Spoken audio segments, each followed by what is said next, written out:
Je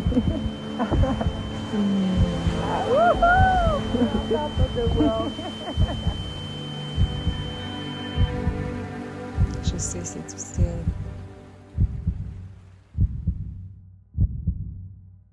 Si ça fait quelques mois ou voire même quelques jours seulement que t'es plus avec ton ex, c'est fucking normal de souffrir. En fait, on va régler de quoi tout de suite, là? C'est tout le temps normal de souffrir. C'est pas normal de tout le temps souffrir, mais c'est tout le temps normal de souffrir. Ça fait-tu du sens? Par contre, si ça fait des années que tu as l'impression qu'il te manque un membre, je pense qu'il faut qu'on se parle. Depuis ma dernière vidéo, j'ai reçu beaucoup de commentaires, de messages. Il y a beaucoup de choses qui ressortent, mais il y a une chose qui ressort souvent, puis c'est les gens qui n'ont pas oublié leur ex. Soit parce que ça vient de finir, évidemment, c'est tout à fait normal pour que les autres ne sont pas normales, là. Mais il y a aussi des gens que ça fait des années qu'ils sont plus avec leur ex, mais continuent de s'accrocher à cette personne-là. Puis ce que je me demande, c'est pourquoi? Oui, on a aimé cette personne-là, OK? Mais so what? Puis là, je sais que ça paraît vraiment insensible, puis j'ai beaucoup d'autres choses à dire sur ce sujet-là, mais c'est fucké, quand on y pense, là, qu'on gâche notre vie pour une personne en ce moment qui fait partie de notre passé. Oui, on l'aime, on l'a aimé, puis on l'aime peut-être encore. Oui, on souffre peut-être encore. Mais c'est juste une personne. Puis cette personne-là, dans tout l'univers, est devenue, sans qu'on s'en rende compte, la souffrance de toute une vie. Ça surpasse les choses qu'on aime, ça surpasse la vie qu'on a sans cette personne-là, ça surpasse les gens qu'on aime dans notre vie, ça surpasse même notre propre amour de soi, comme s'il n'y avait plus rien d'autre. What the fuck? Je pense qu'à quelque part, on cherche, consciemment ou non, à retrouver le bonheur qu'on a connu. Quand on se rappelle d'un ex puis qu'on s'ennuie, c'est souvent parce qu'on pense à ce qu'on aimait de cette personne-là, mais surtout à ce qu'elle faisait puis disait pour nous faire sentir bien. Puis là, c'est relatif parce que certains ont eu des relations hyper toxiques, mais on s'accroche aux besoins que notre ex comblait, même si ce besoin-là est tordu par nos traumas d'enfance. Un des problèmes, c'est qu'on pense pas à tous les autres moments qui répondaient pas à nos besoins. Les choses qu'on se rappelle sont probablement le 1/10 de cette personne-là. Puis après ça, on se demande pourquoi on trouve personne comme notre ex, quand en fait, personne peut être à la hauteur de notre ex parce qu'on l'a transformé en personnage qui n'existe même pas. Personnellement, j'ai pensé au même ex pendant 10 ans, oui. 10 ans. 10 ans à, oui, dater d'autres personnes, mais à toujours comparer ces personnes-là à mon ex. 10 ans à regretter de l'avoir laissé. 10 ans à me dire que j'étais trop jeune puis immature à ce moment-là pour avoir su apprécier son amour. 10 ans à penser à la famille qu'on aurait en ce moment. 10 ans à penser à ces belles qualités qu'il avait. Puis après 10 ans, ben, il m'a contacté sur Facebook. Puis on s'est revus, puis on est rapidement retombés en couple. Puis presque aussi rapidement, bien, je me suis mis à voir toutes les raisons pourquoi je l'avais laissé il y a des années. C'est drôle parce qu'il me disait souvent « People don't change, they grow ». Ce qui veut dire qu'on ne change pas qui on est, on ne change pas la nature de qui on fait juste évoluer. Puis cette phrase-là n'a jamais autant résonné que quand je suis retournée avec. Parce que d'un sens, on était les deux mêmes personnes qui avaient, oui, évolué, mais qui ne fitaient toujours pas ensemble. On peut pas forcer ça. Puis là, je sais que c'est pas tout le monde qui a la chance de recontacter son ex, puis c'est clairement pas la seule façon de te libérer de tes doutes. Mais si tu penses que c'est vraiment cette personne-là qui te manque, puis que tu peux ou veux lui réécrire, ben pourquoi tu le fais pas?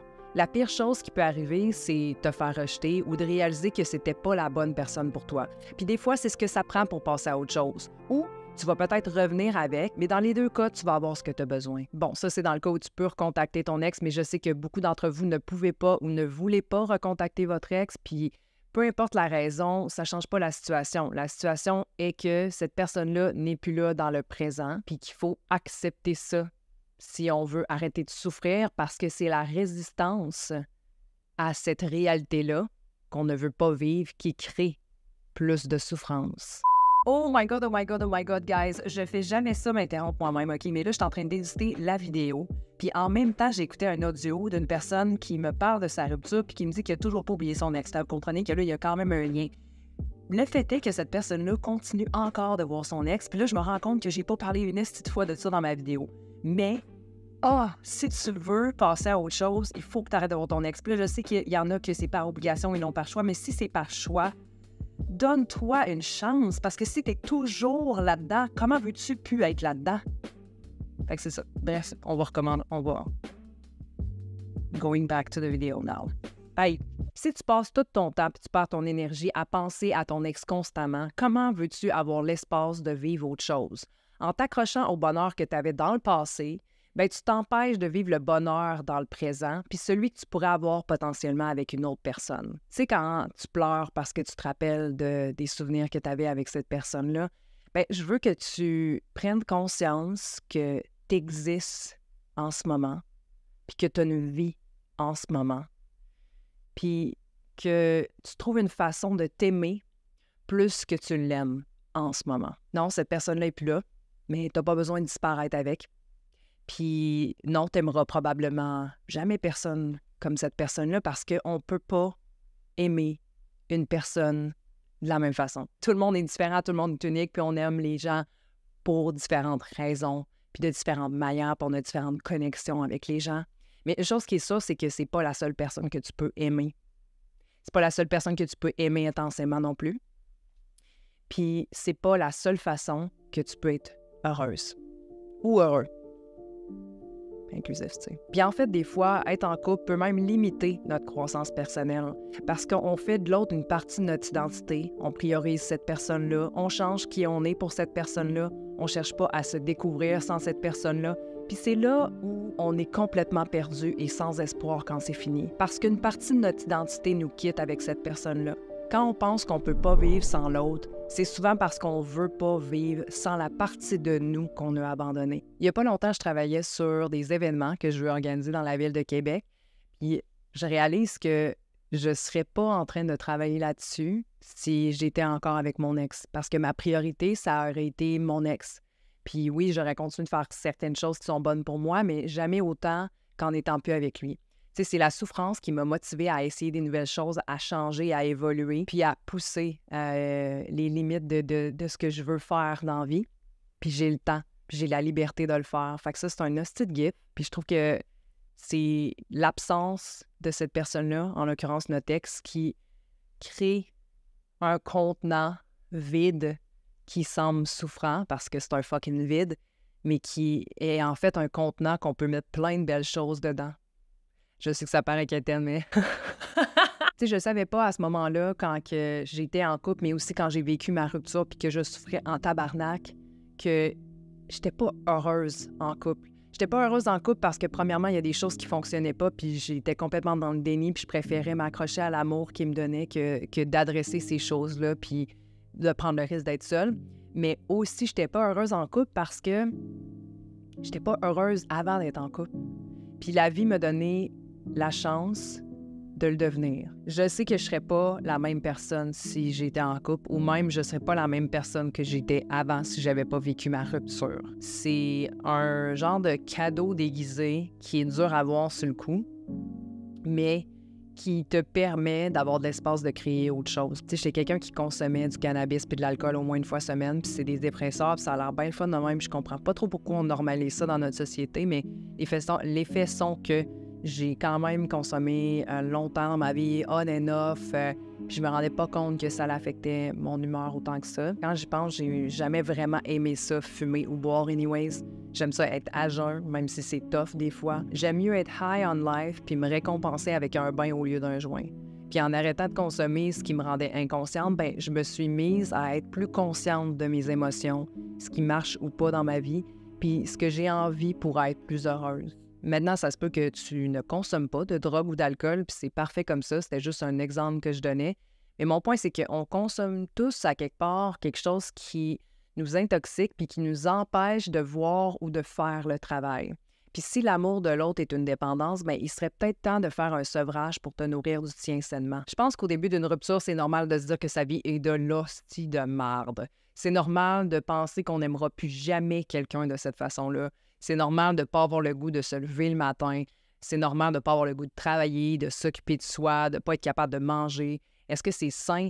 C'est sain parce que c'est nos besoins du moment. Par contre, à un moment donné, il faut se prendre en main. Parce que souvent, on valorise dans notre société, je trouve, ou dans la nouvelle spiritualité kind of vibe, de vivre ses émotions pleinement. Je suis d'accord avec ça. Mais la ligne est fine entre vivre tes émotions puis être victime de tes émotions. Si tu passes ton temps à ruminer la même information, le même crise de message de marde de ce qui s'est passé dans ton passé, de ce que tu aurais pu faire différemment, du regret que tu as, de la personne que tu n'aimeras jamais comme ça quand tu rumines, puis qu'il n'y a rien de nouveau à tous les jours, à toutes les semaines, à toutes les années, que ça continue de se ruminer en toi. Je ne sais pas quoi dire d'autre comme mot que ruminer, ça a l'air que c'est le mot du jour. Bien, tout ça, là, cette énergie-là, de se répéter, de continuer à croire ce message-là, fait en sorte qu'on agit d'une certaine façon, puis peut vraiment nous laisser pris dans notre malheur pendant une éternité, en fait. Il n'y a pas de limite. Si tu continues à penser comme ça, si tu continues à revivre ces mêmes pensées-là, bien, tu peux vraiment rester pris dans ton malheur, point. On vit tous une peine d'amour un jour, mais la différence, c'est ce que tu fais après. Oui, tu as peut-être plus eu de relations de marde que quelqu'un d'autre, mais si c'est le cas, c'est intéressant de se demander pourquoi. Pourquoi j'attire les mêmes situations dans ma vie puis continue de souffrir autant? Puis non, la réponse n'est pas parce que la vie a choisi que tu allais souffrir plus qu'une autre personne. La réponse est à l'intérieur de toi. C'est toi qui es responsable de ce que tu vis puis de qui tu laisses rentrer dans ta vie. Puis je sais que ça peut faire mal à entendre parce qu'il y a des situations qu'on ne peut pas contrôler. Comme exemple, quelqu'un qui nous trompe, bien, on ne peut pas contrôler ça.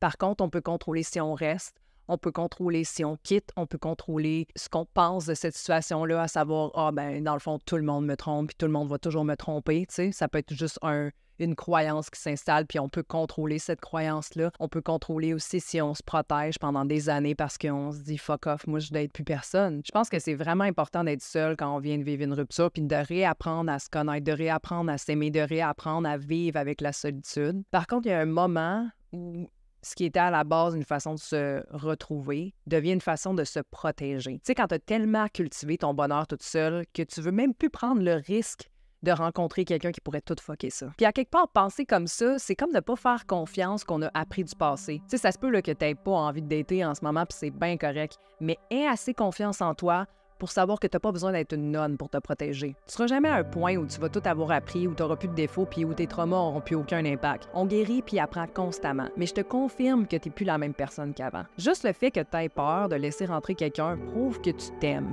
puis que tu veux protéger ton énergie. Fais confiance que tu laisseras pas tes patterns prendre le dessus, que tu vas être là pour toi, puis que tu resteras pas dans une situation qui est nocive pour toi. T'es pas obligé d'être avec quelqu'un pour être heureuse, mais si t'as peur que quelqu'un fuck ton bonheur, je veux que tu saches que tu as le droit de laisser quelqu'un d'autre te rendre heureuse. Puis là, je vais pas le dire souvent, mais des fois, ça l'aide d'être avec nous.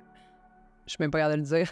Des fois, ça l'aide d'être avec quelqu'un de nouveau pour passer à autre chose. Tu sais, des fois, on est bien seul, on a fait le travail, on se sent heureux, accompli, tu sais, tout va bien, mais on continue de se répéter la cassette de l'ex quand même, parce que c'est la dernière situation qu'on a connue, c'est la dernière personne avec qui on était, c'est la dernière information que notre cerveau a sur une relation intime qui continue à connecter à ça parce qu'il n'y a rien eu de nouveau. Puis c'est particulièrement frustrant si l'ex est passé à autre chose parce que nous, on est encore en train de penser à une relation qu'on veut même plus anyways, mais cet ex-là est passé à autre chose, fait que là, on se met à vouloir passer à autre chose parce que cette personne-là est passée à autre chose, puis c'est là où ça devient de l'ego, puis c'est pas nécessairement sain. Quand je dis des fois, ça l'aide d'avoir une nouvelle personne dans sa vie, c'est pas parce que ça l'aide à faire taire son ego, prouver qu'on est meilleur qu'une autre personne. C'est vraiment parce que on est rendu là, peu importe si notre ex est rendu là aussi ou pas. Puis si ce que je dis résonne avec toi, du genre, tu sais que ton ex est passé à autre chose puis ça te fait vraiment chier, bien, je t'invite quand même à explorer, genre, pourquoi ça te fait chier. Tu sais, ça semble normal, a priori, de se dire que ça fait chier quand son ex est passé à autre chose, puis genre, je comprends tout à fait, puis c'est crissement pas quelque chose que tu veux qui arrive quand tu viens de vivre ta rupture. L'ego, par contre, est intéressant. Parce que c'est soit que ça te fait chier parce que tu penses que tu vaux plus que cette personne-là, donc tu aurais dû, toi, être avec quelqu'un et non cette personne-là être avec quelqu'un d'autre, quand dans le fond, tu sais même pas si elle est vraiment heureuse avec quelqu'un d'autre ou si elle continue de répéter ces mêmes patterns puis qu'elle s'est juste garochée là-dedans parce qu'elle voulait pas être seule. Ou tu te sens inférieur parce que cette personne-là est rendue avec quelqu'un d'autre. Genre, tu penses que ta valeur est relié au fait qu'il est avec quelqu'un d'autre ou pas. Intéressant. Ou des fois, il y a aussi le sentiment puis le statut que cette personne nourrissait en nous, qui nous complétait en fait. Ce sentiment-là, ce statut-là, cette partie-là de nous disparaît avec l'autre. Ce qui fait en sorte que notre ego qui se nourrissait de ça, de ce statut-là, puis là, quand je dis ça, peut-être ça peut paraître vague, mais je vais vous donner un exemple. Être en couple, c'est un statut, donc je suis plus important dans la société, je suis plus acceptée de mes pairs parce que je suis en couple, je suis plus normal d'être en couple que célibataire.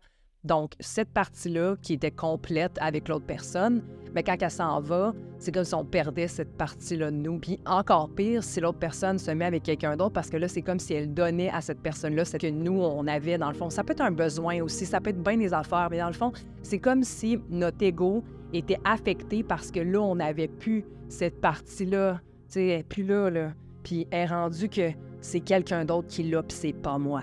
Je veux juste mettre quelque chose au clair ici, là, que penser à lui, elle ou elle veut pas dire que t'es pas guéri ou que tu voudrais revenir avec ton ex. Ça veut juste dire que tu avais un passé avec la personne, des souvenirs, puis peut-être que tu y penses encore parce que tu as quelque chose à apprendre de ton passé, quelque chose que tu dois continuer de cultiver, l'amour de soi, la confiance que tu mérites mieux, la force de te combler par toi-même. La vérité, c'est que tu peux pas oublier ton ex. C'est scientifiquement impossible, à moins d'être dans le film Eternal Sunshine avec Jim Carrey. Oui, tu peux guérir, oui, tu peux passer à autre chose, mais tu vas quand même avoir des souvenirs de cette personne-là. Je me rappelle, après plusieurs mois de rupture, que j'ai avoué à un de mes amis que j'avais pleuré la semaine même pour mon ex. Ça me faisait vraiment chier parce que je trouvais que j'allais mieux, je trouvais que je faisais les choses pour aller mieux, je savais que cette relation-là n'était pas faite pour moi, puis je savais que cette personne-là méritait vraiment pas que je pleure pour elle.